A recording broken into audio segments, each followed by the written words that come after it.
مثلا در این جهان ما میگیم که بعضی کشورها اگر در صناعت پیش رفتن، صنایع سنگین، بعضی کشورها در صنایع سبوک. دیگر همه کشورها کوشش نمیکنن که همه چیز رو خودش استحصال کنند. اگر ما مثلا حاضر کوشش کنیم که یک ماشین در تاجیکستان استحصال کنیم، اون ماشین ما حداقل 10 برابر ماشین وارداتی گرانتر میشه. بنابراین هیچ نیازی نیست که در تاجیکستان ماشین استحصال کنیم. ما مثلا شانس‌ها و ساحه‌هایی که دیگران ندارن اون رو مثلا ما صنعت برق اگر رشد کنیم، ما نیم منطقه با برق تامین میکنیم، ماشین در پولی وای میخریم مثلا. یعنی اون چی که برتریت و افضلیت داریم روی اون متکی میکنیم، باید جای دیگری که در دیگر ساحه برتریت داره اون رشد میده. دولت‌های ملی تا همون جا مستقلن که منفعت‌های ملیشون تامین کرده تا همین ارزش‌های جهانی همین خیلی چیز وجود ندارد. درست است که ارزش‌های حکومت کننده امروز هست، ولی ارزش‌های پذیرفته جهانی چرا وجود ندارد؟ چرا که کشورهای قدرتمند منفعت‌ها و سیاست‌های خود رو نام میگذارند.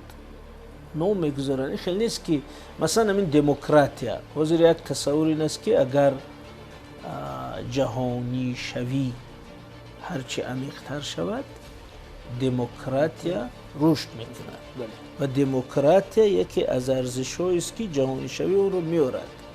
ولی مثلا اگر کمی پشتی همین پرده نگاه کنیم، فرض همین پرزیدنت بسیار مشهور امریکا بیل کلینتون میگه که دموکراتیا نومی سیاست خارجی ماست. معناش این نیست که ما هر یک جامعه رو دموکراتی میکنیم.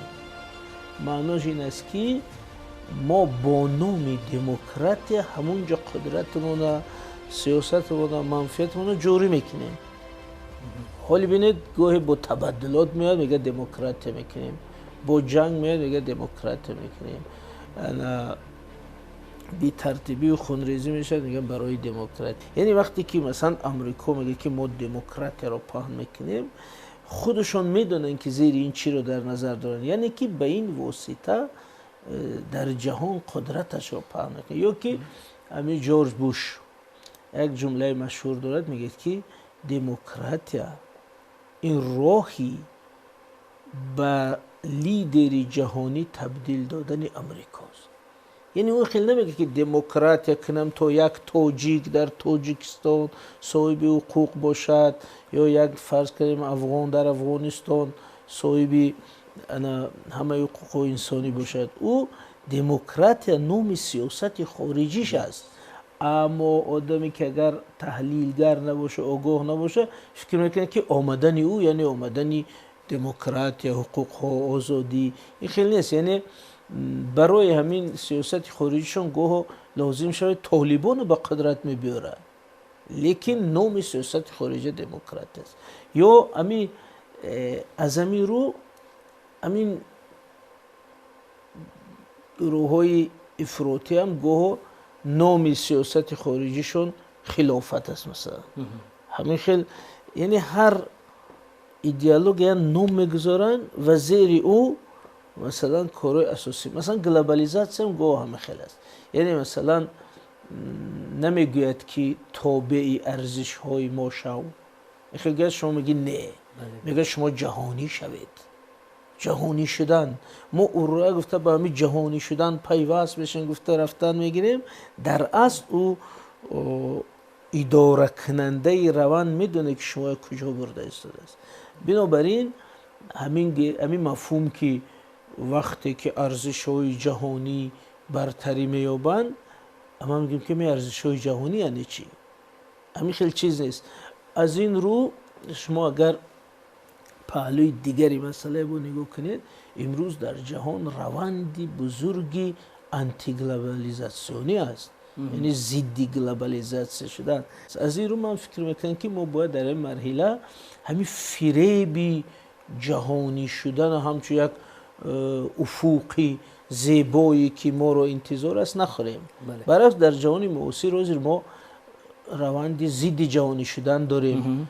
اینا چند مثال میارم ببینید. مثلا در همین امریکا که گویا که کشوری جهانی، این لیدری جهانی شدن است در نظر ما، در تئوریا، در نظریه، ولی مثلا همین دوره گذشته انتخابات نامزد غلبه کرد که محض ضد گلوبالیزاسیون است. ترامپ غلبه کرد. همین 50% اهالی امریکا به ترامپ آواز داد، به کسی که گلوبالیزاسیون انکار میکند، نادرست میشمارد، ایرا دروغ حساب میکند، ایرا خطر حساب میکند. یعنی که 50% اهالی امریکا ضد گلوبالیزاسیون وقتی که ترامپ انتخاب کرد. و شما دیدید که ترامپ یکی از کارهایی کرد، اما چیزا شرطنامه اقلیم، شرطنامه جهانی اقلیم گرفتن نمایشکارانه پاره کرد. گفت که این یکی از دروغ‌های بزرگ جهان است، این چیز نیست خطر گرمشوی اقلیم. این گفت یک افسانه است که برای ما را محدود کردن ساختن. یعنی در همین خود امریکا روند ضد گلوبالیزاسیون، ضد جهانی شدن در حال غالب آمدن است. وقتی که 50% اهالی نامزد آنتی گلوبالیست دستگیری میکنند. در کشورهای اروپا مثلا در استریا، در آلمان، در هلند، در همین انتخابات ها قریبی آمده است که نیروهای افراطی ملیگرا غلبه میکنند. در فرانسه مثلا ممکن یک دو سه انتخابات بعد من فکر کنم هم در فرانسه، هم در آلمان، هم در هلند نیروهای ملی ضد جهانی شدن سر قدرت میان. یا اینا ترک های بینیم. ترک ها مثلا در حال متحد شدن، شورای دولت های ترک، ساختن هویت ترکی، ساختن اقتصاد ترکی، حتی قرار شد که ساختن ارتش یگانه ترکی. پس اینا اگر ما باور کنیم از بر همه ارزشامون گذاریم ما جهانی میشیم، به جهان پیوستیم، ولی اونا که نمیشن. بنابراین این خیلی تصور کردن لازم نیست یا درست نیست که بعدی فرضاً 50 سال جهان همش یک گونه میشه، یک زبان میشه، یک ملت میشه، ما خودمون ما هم همراه میشیم. خیلی نیست. من فکر کنم که روندهای ضد جهانی شدن در همین 10 ساله اخیر بسیار شدت یافتن. این همین آخرین مثال گیریم در همین اون طرف دریا شما بینید که همین طالبان یک نظام شدیدترین قومی با وجود آوردن. اگر ما میگیم جهانی شدن که مفهومای ملی و قومی و محلی گویا هم از بین میرد و ارزش‌های جهانی حاکم میشه. اینا در یک قدمی ما یک قبیله آمده مثلا تمام ارزش‌هاش برای دیگران بر کرده است. بنابراین وقتی ما اگر باور کنیم و ای باری ارزش‌هامون گذاریم، این نمیشه ما جهانی میشیم، حتما تابع یا غلام و وابسته یک ارزش‌های دیگر میشیم. تمام همین است. خب استاد شما در یک اشاره کرده در مورد مثلا خشونت‌ها و درگیری در بعضی دولت‌ها.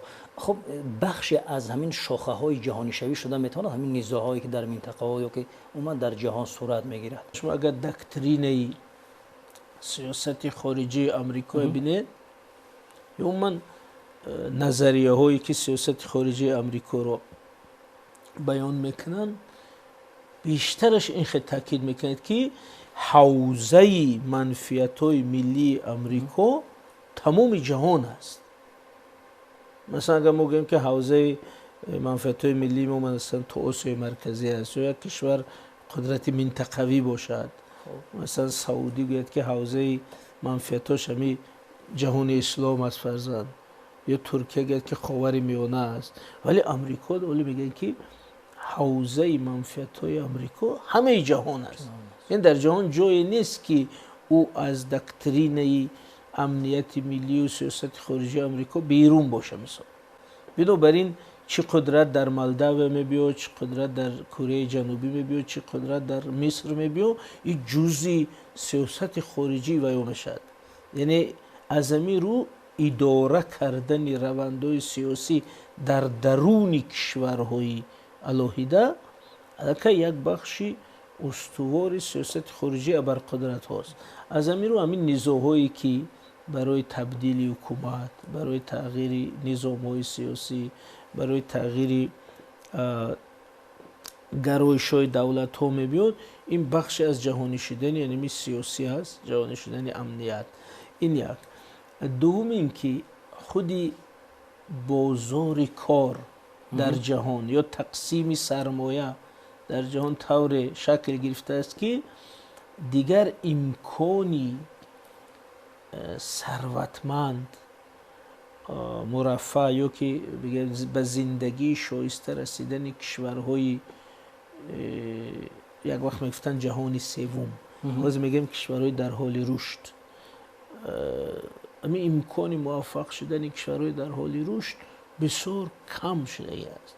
یعنی حتی مثلا سیاست شناسا میگن که مثلا 30 سال 40 سال پیش امکان رشد همین دولت ها بیشتر بود نسبت امروز. ببینید شما ببینید که همین حاضر چرا از کشورهای خاور میانه، از کشورهای افریقای جنوبی مردم میروند. ببینید میلیون ها مهاجر داریم در اروپا، چون که روز از روز شرایط زندگی رو در این کشورها بدتر کردن، نه اینکه بهتر. مردم میروند. یک موج ناامنی در همین جهان عرب از سال 2000 شد تا 5-6 میلیون نفر مهاجر. کشورهای در حال رشد شانسشون کمتر، وابسته تر به انستیتوت‌های جهانی مالیوی. همین در مصر یک درس میدادن با نام بانک جهانی و همون میگفت که همین بانک جهانی به واسطه قرض دادن، به واسطه کردیت، به واسطه لایحه ها همین خیلی حالتی در میارد که همه شانس های استقلال و رشد همون کشور از بین میرود. برای همین مصر رسما از تمام همین قرض ها دست کشیده. چون اونا خلاصه شو این است که 50 سال از قرض میگیریم از انستیتوت‌های مالیوی بین خلقی، اما رشدی واقعی کشور به وجود نمی‌آید. برای وابستگی عمیق به وجود میاد. از این رو این ناامنی هایی که میشود هم جنبه سیاسی امنیتی دارد، هم جنبه خیلی اقتصادی. بافت اقتصادی جهان هم خیلی کرده است که گویا که یک نیمی جهان همچون کارمند، همچون کارگر برای یک نیمی پیشرفته جهان خدمت میکنه. و چرا گفتن که شانس‌های رشد کم شده است؟ ببینید با مثالی دقیق تر، مثلا اگر ما یک کشوری جهانی در حال رشد یک دانشگاه بهترین سازد، متخصصان بهترین تیار کند، یعنی فرضاً ما بهترین طبیب، بهترین مهندس تیار کنیم، خب میخیزد میرد امریکا، چون که در اوج شرایطی جذب امیر را کرده است که یا تمام جهان بهترین مغز و استعدادش آماده کرده به امریکا میفرستد. بنابراین این کشورها دیگه حتی بهترین نظام معارف میکنن، همین که آماده شد میرود امریکا. از همین رو این بحثی بسیار بزرگ است که جهانی شدن خبر و اطلاعات و گپ رو زیاد کرده است، اما رشد رو زیاد نکرده است برای این کشورها.